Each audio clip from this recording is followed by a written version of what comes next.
امید ہے کہ آپ کو بالکل اچھی طرح سے دکھائی دے رہے ہوں گے۔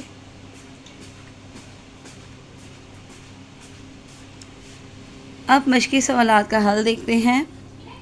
درج ذیل اشعار کو پڑھ کر دیے گئے سوالات کے جوابات ہیں۔ تو اوپر کیونکہ نوٹس بک ہے یہ، تو وہ انہوں نے خود بنا کر دیے ہوئے تھے، اور اب آپ کی جو درسی کتاب ہے، ٹیکسٹ بک، اس کے مشقی سوالات کا حل آپ کے سامنے ہے۔ یہاں پر بھی سب سے پہلا سوال تفہیم اشعار کا ہے۔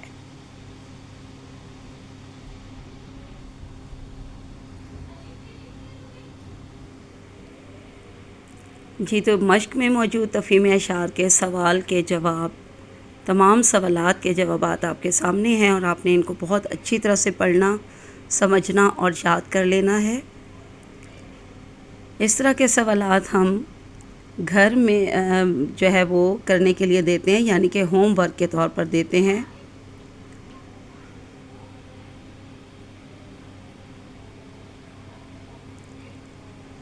اب سوال نمبر 4 ہے آپ کے سامنے کہ اس نظم کا خلاصہ لکھیں۔ کیونکہ سوال نمبر 3 کا جواب جو ہے وہ تشریحات میں آپ کو ملے گا، اس لیے سوال نمبر 4 کا دیکھیں، اور یہاں سے بہت اچھی طرح سے آپ جو ہے نا یہ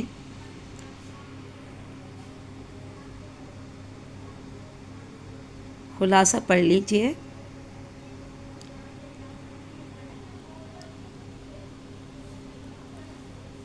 پوری نظم کا خلاصہ یہاں پہ کافی مختصر کر کے آپ کو دیا گیا ہے، اور اس نظم میں آپ کو کیا بتایا ہے علامہ اقبال نے، یا اس نظم کا کیا خلاصہ ہو سکتا ہے۔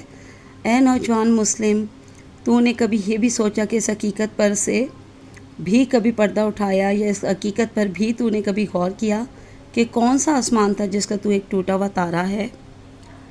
تجھے اس قوم نے محبت کی گود میں پالا ہے، بہت ہی محبت بری گود میں پالا، یعنی بہت محبت سے تمہاری پرورش کی ہے، جس نے انتہائی طاقتور اور بڑی بڑی شاندار سلطنتوں کو بھی، جیسے کہ ایران کی سلطنت، ایران کا شاہی تاج، اپنے پاؤں تلے رون دیا تھا، یعنی ان کو بہت بری شکست دی تھی، جو کہ ناقابل شکست کہلاتے تھے۔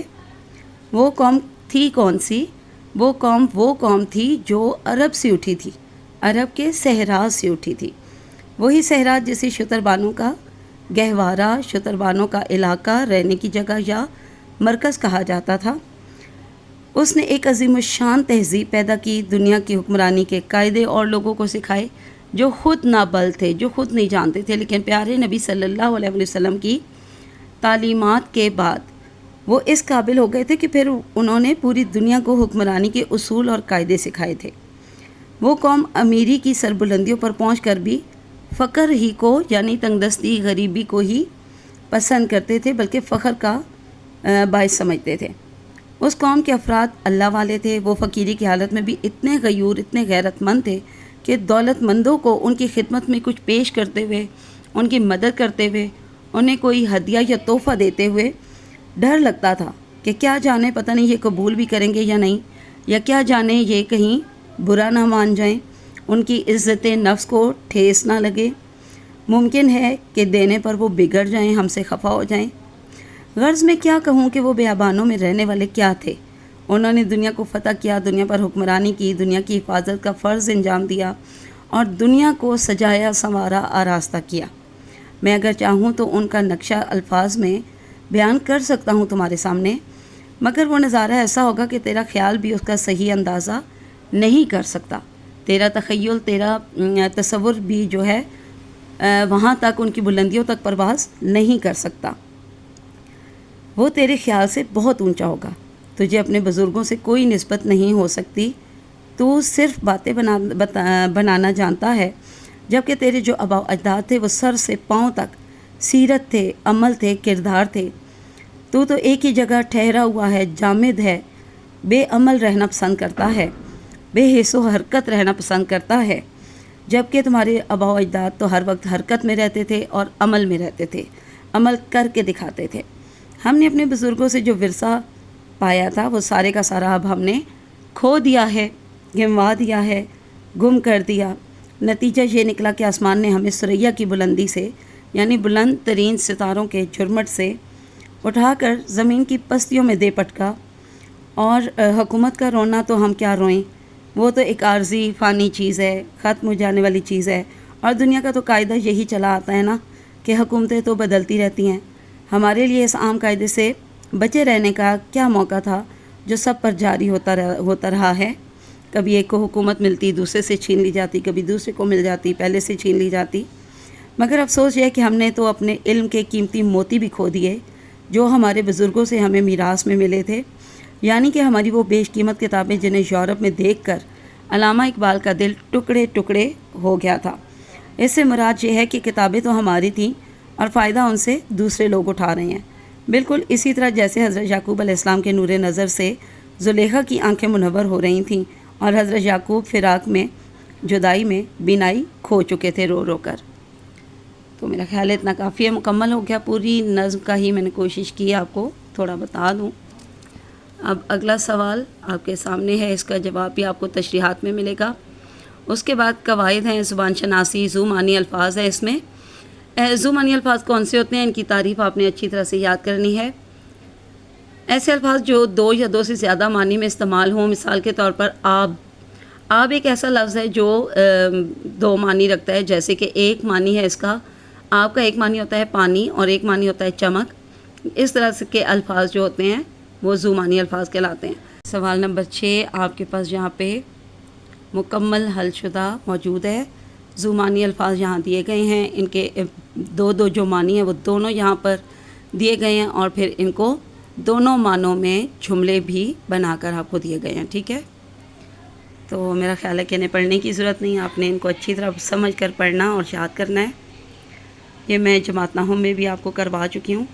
آگے نظم بلحاظ حیت، جس میں غزل مخمس مسدس کی شناخت بتائی گئی ہے۔ یہاں پہ غزل کی تعریف موجود ہے جو کہ ہم پہلے پڑھ چکے ہیں، اور میں نے اس میں آپ کو بہت سارے MCQs بھی انڈر لائن کروائے تھے، تو یہ آپ نے اچھی طرح سے یہ یاد کرنے ہیں، ٹھیک ہے؟ اس میں آپ کو مطلع، مقطع، قافیہ، ردیف، شعر جو ہے وہ ٹیپ کا شعر، مصرع، سب کے بارے میں بتایا گیا ہے۔ مخمس نظم کون سی ہوتی ہے، مسدس کون سی ہوتی ہے، سب آپ کو بتا دیا گیا۔ اور سوال نمبر 7 میں غزل مخمس اور مسدس حیت کی ایک ایک مثال بھی جو ہے یہاں موجود ہے۔